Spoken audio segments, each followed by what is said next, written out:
नमस्कार मित्रों, मैं आपका डॉक्टर साहब। हमारे एक दर्शक ने क्वेश्चन किया था कि मिड टर्म एग्जामिनेशन के बारे में बताएं।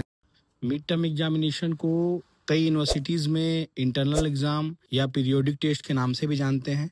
ये जो एग्ज़ाम होता है ये 10 या 20 नंबर या 30 नंबर का हो सकता है। इस एग्ज़ाम को कराने का सिर्फ इतना ही उद्देश्य होता है कि जो स्टूडेंट है वो टाइम से अपना सिलेबस कवर कर ले, जितनी यूनिट्स की पढ़ाई हुई है उसको पढ़ ले।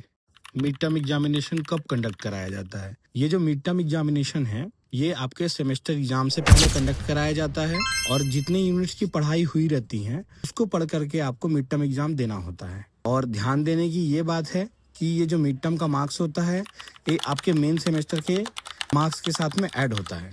मिड टर्म एग्जामिनेशन के मार्क्स का रिफ्लेक्शन, जैसे आपके बहुत सारे सब्जेक्ट्स होते हैं जिसमें से कुछ सब्जेक्ट्स ऐसे होते हैं जिनमें सिर्फ थ्योरी होती है और कुछ सब्जेक्ट्स ऐसे होते हैं जिसमें थ्योरी और प्रैक्टिकल दोनों होते हैं। मैं जैसे एक एग्जांपल देकर के बताना चाहूँगा। मान के चलिए ऐसी कोई यूनिवर्सिटी है जिसमें जो थ्योरी वाले एग्जाम होते हैं उसमें 90 मार्क्स का थ्योरी एग्जाम होता है और 10 नंबर का मिड टर्म का एग्जाम होता है। ऐसे सब्जेक्ट्स जिनमें प्रैक्टिकल और थ्योरी दोनों होते हैं तो उसमें 60 मार्क्स का थ्योरी एग्जाम होता है और 30 मार्क्स का प्रैक्टिकल एग्जाम होता है और 10 मार्क्स का मिड टर्म एग्जामिनेशन होता है। और ये जो मिड टर्म का जो मार्क्स होता है ये थ्योरी के 60 मार्क्स के साथ में ऐड हो जाता है।